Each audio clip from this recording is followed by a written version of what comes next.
Lep pozdrav, dober dan, voščim Vanja Trkman. Današnje korake do uspeha bomo prehodili v družbi dveh snovalk doživeti v turizmu, če jih lahko tako označim.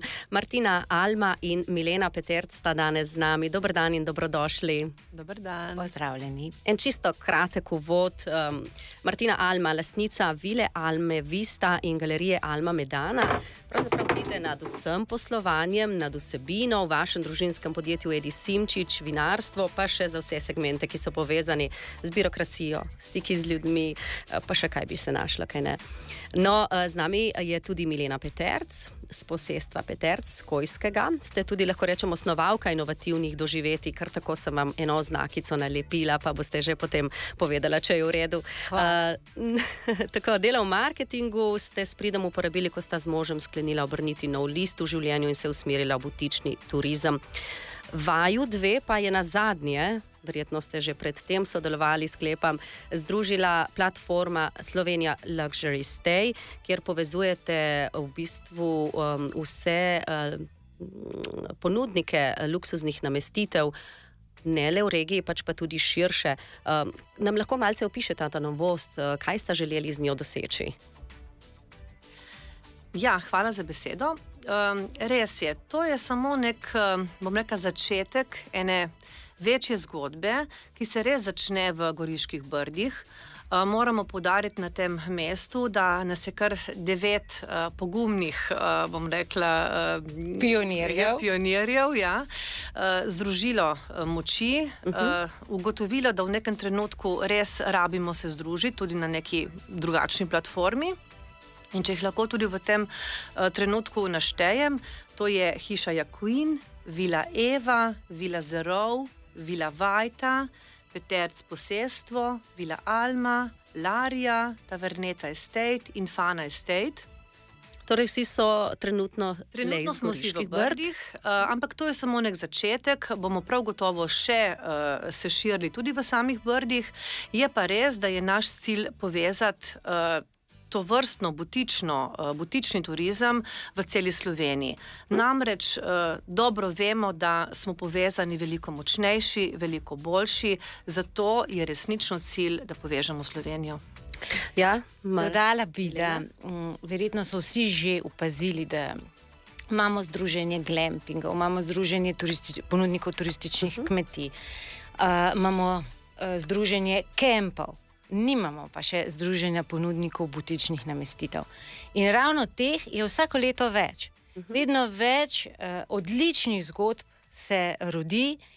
Slovenci imajo izjemen talent in dar, da ponujamo take unikatne zgodbe, ampak vsak je osamljen, je sam in z združevanjem, kot je rekla Martina, se povezujemo, postajamo močnejši, lahko si pomagamo, dopolnjujemo, nadgrajujemo, predvsem pa mislim, da je čas, da dobimo tudi mi svoje mesto. In da potem za to platformo omogočimo enostavnejše iskanje ponudnikov namestitev tako gostom, kot tudi turističnim agencijam, agentom. Vsekakor je ta spletna stran orodje, ki bo poenostavilo in ki bo butični turizem približalo gostom in vsem tistim, ki si ga želijo, potrebujejo in tistim, ki ga mogoče še ne poznajo in ga bodo mogoče spoznali sedaj. Koraki do uspeha. Butično nasprotje množičnemu, nastavi seveda na lokalno, na avtentično, na edinstveno turistično ponudbo, tako da za začetek nekako povem. Na ravni celotne države pravzaprav stavimo na butično ponudbo. Kako pa sicer ta pojem vidita vi dve? Po koroni so se stvari zelo spremenile. Ta korona je vplivala na vsakega od nas zelo, zelo globoko. In po koroni se je tudi ta turizem spremenil v toliko, da ljudje so si majčkeno več želeli kot samo prenočišče ali, če sem bolj natančna, želijo si več kot samo posteljo in hrano. Vi imate pa bed and breakfast. Tako. Ampak butičnost je pa dodala to dodano vrednost, kjer se ponudi gostu tisto nekaj malce več. Dela se, ker si butičen in si majhen in lahko. Jaz verjamem, da hoteli z 200 sobami tega pač preprosto ne zmorejo. Butični to zmoremo. Prilagodimo se gostu, krojimo mu njegove izkušnje in doživetja na podlagi njegovih želja in potreb. Dajemo mu en občutek pomembnosti in to je tisto, kar po koroni v bistvu smo začeli iskati. Želimo biti pomembni, želimo biti nekaj več, nekaj pomeniti. Ne samo biti gost, ki pride, dobi ključ od sobe in tam se v bistvu konča. V bistvu v butičnem turizmu se tam šele začne. Takrat v bistvu odnos z gostom mi šele začnemo. In ta dodana vrednost, ta naš angažma, ki pa ga lahko da samo lastnik pač namestitve, je tisto, kar nas dela zelo drugačnega od množičnega turizma in od turizma, ki se ga je poznalo mogoče do korone. Martina, Alma, stavite na povezovanje, pravzaprav tudi vi, Milena Peterc, da tudi to vaju druži, na povezovanje torej vinske zgodbe, na povezovanje kulture in umetnosti. Kako je ta segment butičnega turizma zaživel pri vas, recimo v vaši vili Alma Vista? Ja, v bistvu, če se vrnemo prav na začetke, recimo, če govorimo o Goriških brdih, pred skoraj 40 leti, bom rekla, so vinarji bili tisti, ki so na nek način začeli svojo butičnost vinarij, kmetij nesti v svet, torej so jo nesli v svet. Se pravi, s tem, ko so kreirali svoje zgodbe, ko so komunicirali, kdo so, kaj so, da so drugačni, vsak izmed nas vinarjev je zelo drugačen. Torej, že to je determiniralo neke vrste butičnega turizma. Vinarji so v bistvu ponesli v Brda prve goste, turiste. Torej imamo 3 stebre v Brdih. Vinski turizem, butični turizem in kulturo oziroma umetnost. To so 3 nezdružljive stvari. Vinarstvo je kultura, je umetnost, butični turizem je prav tako kultura in umetnost, ker tudi to narediti je treba znati, predvsem pa je treba dati ogromno sebe. Vsi ponudniki, tako kot mi, recimo, mi kreiramo to zgodbo zdaj že 14. sezono, vsekakor se zavedamo, da prodajamo sebe, prodajamo, kaj mi smo v prvi vrsti. To je za nas butično, pri nas. Torej, ko gost pride, vstopi v našo vilo, tam začuti predvsem, kdo sem jaz. No, morda v povezavi s tem, da razbijemo morda ta stereotip, ali pač ne, je torej butični turizem zgolj za bogate posameznike in turiste? Bom odgovorila tako. Ja, ampak ne bogate v smislu materialnih in finančnih vrednosti. Bogate v smislu, ko ti rečeš, da nek človek je bogat, pomeni, da ima višjo raven ljubezni prvo do sebe. Se pravi, želi si več. In tudi pripravljen si je nuditi več. Tako da butične namestitve, ravno zaradi vse dodane vrednosti, ravno zaradi vseh aktivnosti, ki jih ponujemo poleg postelje in hrane, so višjega cenovnega razreda. Res je. In ta cena v bistvu ne determinira to, da ti moraš biti bogat, da bi si to privoščil, ampak determinira to, da moraš biti dušno bogat, da si to želiš privoščiti in da to vidiš kot investicijo zase. To ni razkošje ali pa, kako bi nekdo rekel, bolj pogovor. Zlate pipe. Tako, niso to zlate pipe. To je dejansko čas, kvaliteten čas, ki si ga ti podariš sebi. Mi smo tu, da ti to omogočimo, da nam ni vseeno zate, kar nam res ni. Vsaka izkušnja gosta v butičnem namestitvu nam je zelo pomembna. Tako da, ja, v bistvu moraš biti bogat, ampak bogat malce več kot samo stanje na računu. Govorili smo že torej, da je butični turizem dodana vrednost, ki stavi na lokalno ponudbo, ki zahteva celotnega človeka. Kako pa se ta segment torej razvija pri nas? Jaz mislim, da je Slovenija pojem butičnega turizma. Mogoče si v enem trenutku nismo želeli, pa smo se bali priznati, da smo butični. Ker je beseda butično, luksuzno, ima dostikrat nek prizvok nečesa, kar ti ne pripada. Ampak Slovenija v bistvu to je. Smo ekskluzivni, majhni, eksotični za marsikatero državo v svetu in taki tudi moramo stati. In mislim, da kar veliko družin, posameznikov sledi točno tej filozofiji. Zakaj? Ker taki pač smo. Tega se ne moreš kar tako naučiti. To moraš enostavno biti, se mi zdi, no? Da je to ta naša velika prednost. Biti spontan, predvsem pa biti zelo iskren. Jaz vidim svoj odnos do gosta v tej iskrenosti. Nisem nekaj, kar nisem, ampak sem to, kar sem, z vsemi napakami, z vsemi prednostmi, z vsemi tudi pomanjkljivostmi in to tudi tako prikažem gostu. Ne? In delite z njim svojo zgodbo. No, kako pa prepričati pravzaprav gosta, da pride prav v ta naša čudovita, morda sedaj bom izpostavila Goriška Brda, ker pač obe imata tam namestitev, to ponudbo, vendar vemo, poplava teh namestitev v svetu je zelo velika. Bom tako rekla, da v bistvu globalno smo zelo konkurenčni. Ker svet trenutno stavi še vedno bolj na rezorte, velike investicije, pravi XXL. Mi ostajamo small. In glede na statistiko, koliko ljudi potuje, govorimo o milijonih, je mogoče naš univerz malce manjši, ampak se veča iz leta v leto. Ljudje, ko spoznajo to izkušnjo in nek rezultat, ki ta izkušnja na človeku potem pusti, se vračajo. Kako pa pravzaprav pridejo do vas, kako jih nagovarjate? Zdaj smo trenutno v fazi PR aktivnosti. Pripovedujemo zgodbo. Iščemo dialog z vsakim posameznikom. Ker v pripovedovanju zgodbe vsak sliši tako, kot si želi in tu se začnejo graditi mostovi. Tu začnejo prihajati, raziskovati, pridejo sprobati in tu se vse začne. Tako da trenutno smo v fazi PR aktivnosti, ki temeljijo zgolj na, temu rečemo, storytellingu. Da razložimo, da pojasnimo, da predstavimo in da razložimo. To nam je trenutno najbolj pomembno. Potem bomo pa videli, kako naprej. Bi si želeli kaj pomoči od kakšne krovne destinacije, kako to poteka pri vas?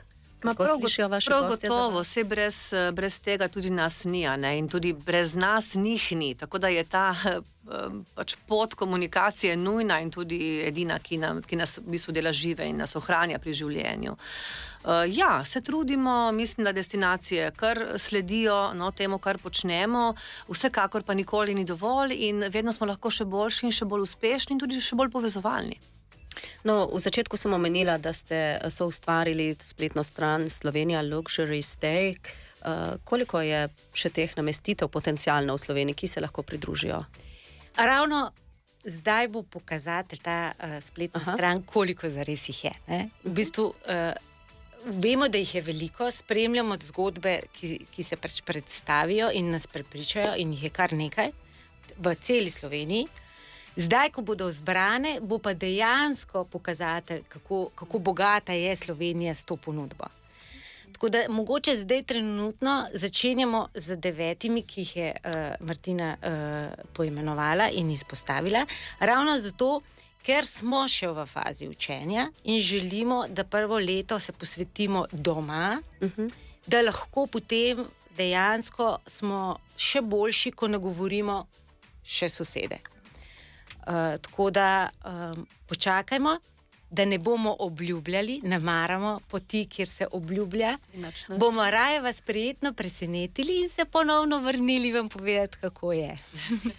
Obe sta dejali, da stavite na umetnost, kulturo. Recimo pri vas, Martina Alma, gostite krog umetnosti, torej ta projekt Art Circle. Začeli ste z ambasado Kazahstana, sedaj imate že Nizozemce. Skratka, tudi v Vili Medana, da ne pozabimo, imate v Vili Alma v Medani, imate literarne večere. branje poezije, razstave. Je to tista zanimiva ponudba za goste? Koliko recimo to poveča prepoznavnost vaših nastanitev, vaše ponudbe? Ja, kot sem prej rekla, vedno izhajamo iz sebe. Torej, če je to del mene, potem to tudi želim deliti z mojimi gosti. Zdaj, kakšen je učinek na to, jaz ga ne morem izmeriti.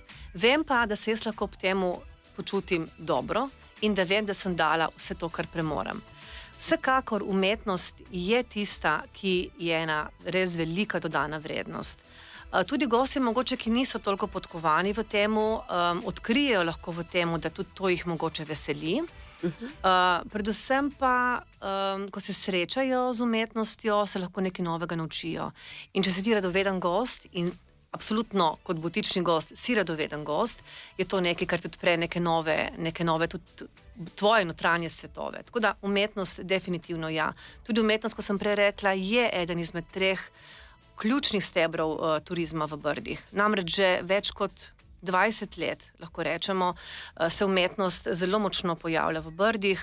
Začetki so bili MMM Arta v Medani in potem kot naslednica tega Art Circle.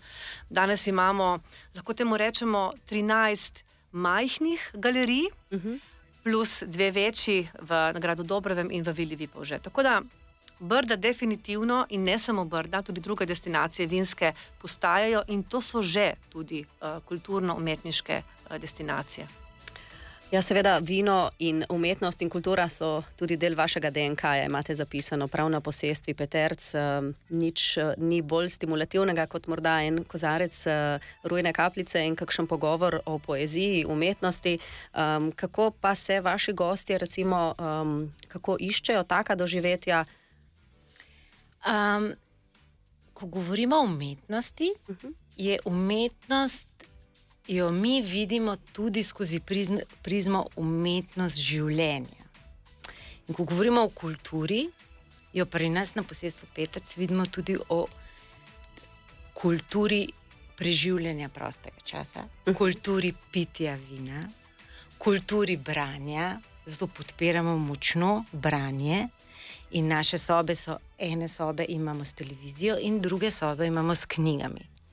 Tako da, ko govorimo o umetnosti in o kulturi, ni to samo tisti prvi priklic, ki ga dobi človek, ko spregovorimo o tem, je mnogo več.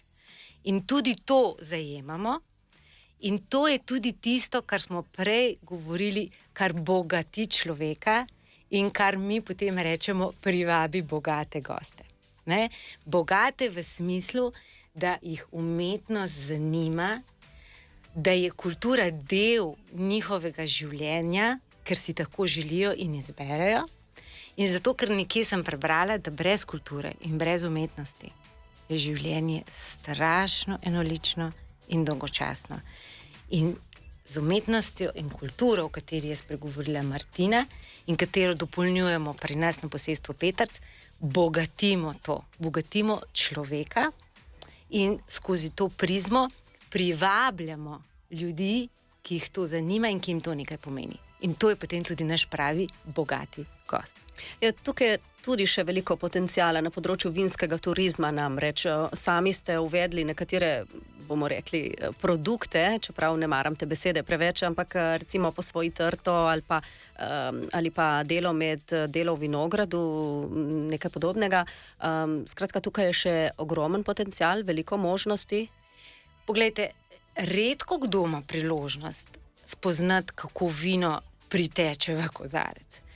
Želeli smo mu to približati s tem produktom, smo želeli pokazati, kako je v bistvu pridelava vina kompleksna, dolgotrajna in skozi to izkušnjo potem dvigati kulturo pitja. Se pravi, ko ti naliješ to vino v kozarec, je v tem kozarcu vse to. Je vinograd, so vsi letni časi, je zemlja, so vse skrbi, kadar je prevroče, pa kadar je premraz, pa kadar je toča. Skratka, stvar postane tako zelo kompleksna in spet se vrača bogata, da je doživetje pitje vina potem popolnoma drugo. Ko ti samo piješ vino brez vedenja vsega tega, je drugače, kot pa, ko vse to ali doživiš, ali spoznaš, ali občutiš, potem ta okus vina postane popolnoma druga dimenzija. In ja, trudimo se na posestvu Petrc, da z takimi izkušnjami, in to so te dodane vrednosti, to je tisto, kar govorimo, da kreiramo neke aktivnosti in pač posebne prilagojene produkte ljudem, ki bi si želeli več. To je točno to. In zato vsako leto poskrbimo, da je nekaj novega. Letos smo poskrbeli, da odpiramo trgovinico z samo prodajo izdelkov naših lokalnih ponudnikov. Menimo, da jih je treba jim pomagati, jim je treba jih podpreti. In tudi to je taka trgovinica z temi lokalnimi izdelki, je 360 stopinj, ki zaključi to doživetje. Kakšna je vajna izkušnja, Martina Alma in Milena Peterc? Teče v praksi dobro to povezovanje med destinacijami, med vami ponudniki, med lokalnimi, bomo rekli temu, ponudniki hrane pa vsemi ostalimi? Med lokalnimi ponudniki prav gotovo ja. Tisto, kar pač je na voljo, mi probamo maksimalno izkoristiti. Od ponudnikov izdelkov do tudi ponudnikov doživeti. Tako da ja, mi se definitivno povezujemo in tudi vsi naši ponudniki oziroma gostitelji prav gotovo tudi se. Nikoli ni dovolj, ne? Tako da lahko naredimo še kakšen korak naprej, lahko smo še boljši, lahko smo še bolj aktivni v tej smeri. Z ostalimi destinacijami je nekoliko drugače, ampak ne zato, ker ne bi želeli. Preprosto včasih ni časa misliti tudi na to, kam bi ga lahko še poslal izven svojega okolja, čeprav tudi to počnemo. Ne vem, recimo konkretno, mi smo se letos povezali z enim ponudnikom iz Soške doline, ki bo za nas, vkolikor pač bo gost želel, opravljal transfere iz letališč do nas. Poleg tega pa tudi ponuja izlete v Soško dolino. Recimo ene takih primerov.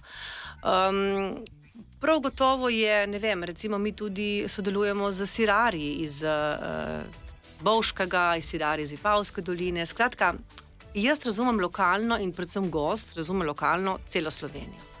Mi nismo samo Brda, mi smo prvi vrsti Slovenija. Vsak gost, ki pride k nam, smo mi obraz Slovenije. Izložbeno oko. Torej je zato nas res izjemno pomembno. Ampak, ko sem pa rekla, no, včasih ni časovno pač si bolj omejen, ampak definitivno naša energija gre v tej smeri in bo tudi šla tako naprej. Milena Peterc, kaj pogrešate morda na tem področju? Kakšno spodbudo? Prostora je še veliko. Tako da ja, bi bilo dobro ga zapolniti.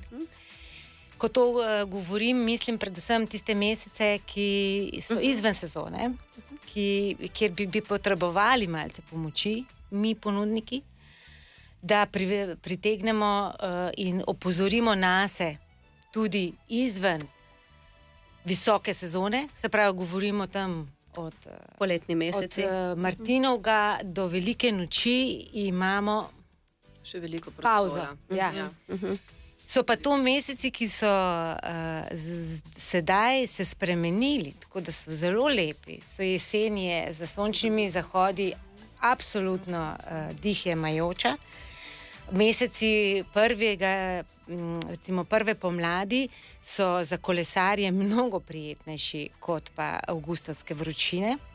Morda je še tu potreben celoten premik družbe k temu razmisleku, kdaj si vzamemo tisti glavni dopust ali pa samo vikend pobeg. Definitivno več deležnikov tukaj se mora zbrati, da naredimo ta premik. Recimo samo mi, če bomo v rok trobili, ne, pridite, bo premalo. Potrebujemo pomoč tukaj lokalnih pač zavodov za turizem, potrebujemo pomoč nacionalnih STO združenj, da skupaj opozorimo, da te meseci bi lahko bili ravno tako atraktivni. Predvsem pa za tiste ljudi, ki pa mogoče ravno iščejo mesece, ko je manj obiska, ko je še, ne? Verjamem, da ta potencial je velik, je neizkoriščen in da je vse mogoče. In si ga želim, da ga izkoristimo skupaj. Verjamem, da sami ne moramo. Milena Peterc, kaj danes išče gost? In morda v tej luči tudi, zakaj ne sprejemate vi vseh, čisto vseh gostov? To verjetno mislite zato, ker smo 18+, tako pravi adults only. Gost trenutno išče res kvaliteten čas. In iz moje perspektive, ker sem mati 2 otrok, tisti dragoceni čas, ki sem ga imela ali z možem ali pa solo, recimo, da sem sama želela iti za par dni, vam povem, da sem iskala namestitve, kjer, če so moji otroci ostali doma, res nisem želela poslušati drugih. Upam, da bodo poslušalci to razumeli, da ni nič slabega mišljenja, gre preprosto za kvaliteten čas. In to iščejo gosti. Vedno bolj se išče kvaliteta, ker smo resno utrujeni, delamo res mnogo več, kot se je delalo včasih. Tudi na wellnessu je zato več poudarka. Več na sproščanju. Spanje, recimo, sem opazila, da dajete velik poudarek. Ja, zato ker je v tej holistični shemi, ko vsi zdaj živimo, kako je treba jesti, pa vemo, da je treba se gibati, biti aktiven, pa vemo, da moramo prakticirati meditacijo in mindfulness. Najmočnejšega stebra se pa še nismo dotaknili. Namreč, če spiš slabo ali pa sploh ne, potem vse tisto, kar sem prej omenila, če delaš, ne pomaga, ker je spanje tako zelo pomembno. Tako da ja, začeli smo ponujati tudi pomoč v tej smeri, moram pa izpostaviti, da nismo klinični. Mi delamo na sprostitvi in da velikokrat ljudje ne morejo spati zato, ker so zakrčeni in je sprostitev že tisti prvi korak, ki takoj nudi rezultat. Za težje primere jih obrnemo k stroki, ki se s tem ukvarja. Kaj vi opažate, Martina Alma? Kaj iščejo gostje, ki prihajajo k vam? V prvi vrsti prav gotovo mir, sprostitev. In jaz sem temu rekla korak k sebi, bliže korak k sebi. Tudi to je moja filozofija ponujanja namestitve. Se pravi, slow living, gibanje je prav to, da gosta prisili, da se umiri, da ko pride na teraso, se usede, dejansko zvečer si lahko privošči gledanje zvezd ali pa zgolj uživa v zvokih, ki jih ima v naravi, bodi si, da je to nek oddaljen zvok tele kosilke ali pa tudi traktore, če hočete, ali pa celo zvona v bližnji cerkvi. Pa ga zanima spoznavanje okolice, recimo prav ta piškar? Absolutno, potem se začne pa ta drugi korak. Ampak ponavadi pridejo tako malo vsi, ojej, kaj bomo vse počeli, ko pa se enkrat pridejo na teraso, vidijo, ne, se ne rabim nič, rabim samo to. Torej, to je ta prvi impuls, ki ga gost dobi, da lahko res se umiri. Namreč naši gosti so vsi gosti, ki prihajajo iz velikih mest, iz stresnih služb, se pravi, to je to. To je prvo, kar rabimo, da se umirimo in sprostimo. To je pa zelo težko narediti. In butično, če potegnemo pod črto, prav ta dodana vrednost je tisti, kako rečemo, razločilen faktor, kaj ne, pri tej vsej turistični zgodbi. Torej, tudi da prespi kakšno noč več? Počasi lahko rečem, da vsako leto vidimo, da se dolžina bivanja daljša. Nismo pa še tam. Moram reči, da še vedno je povprečje mogoče 2,1 noč, kar bi si želeli, da bi bilo več. Vidimo, da je Slovenija tudi kot destinacija nekje mogoče še vedno preveč tranzitna. Bi si želeli, da bi gosti prišli samo v Slovenijo, ne da bi skozi Slovenijo v bistvu potovali na Hrvaško. Tako da tu je tisto, kar moramo zdaj zavihati rokave. In imate že načrte? Čeprav recimo vile malo drugače funkcionirajo kot bed and breakfasti, recimo jaz imam izkušnje, ko k meni gostje prihajajo za bistveno več časa, 1 teden, tudi 14 dni. Seveda se je to tudi malček po koroni spremenilo. Nekaj gostov se je pač preusmerilo mogoče na neka druga tržišča, tako da bo treba to nazaj dobiti, ampak letošnja sezona kaže, da se že vračamo na stare tire. Ampak definitivno je treba še ogromno narediti. Tako da mi smo na tej poti, smo se tudi zaradi tega združili, da dokažemo, da zmoremo, da tukaj smo tukaj in to je za mene en tak zelo pomemben in močen signal in sem res vesela, da je to za enkrat prepoznalo 9 družin In da vabimo še vse In ostale. seveda. Ja, predvsem Ne bomo Kras in se- Vipavo in naše prve. Ne, vsekakor. Vemo, da se povezovanje spleta in nadgrajuje in da Tako, je moč v tako, povezovanju, bomo znova povedali ob zaključku teh oddaj, kot smo tudi že slišali, ampak tokrat na drugačen način. Tako da hvala vama za obisk v studiu, za pogovor in seveda uspešno delo še naprej. Hvala vam. Hvala vam. In seveda hvala tudi vam, spoštovani in spoštovane, da ste bili z nami in prijeten dan še naprej. Koraki do uspeha.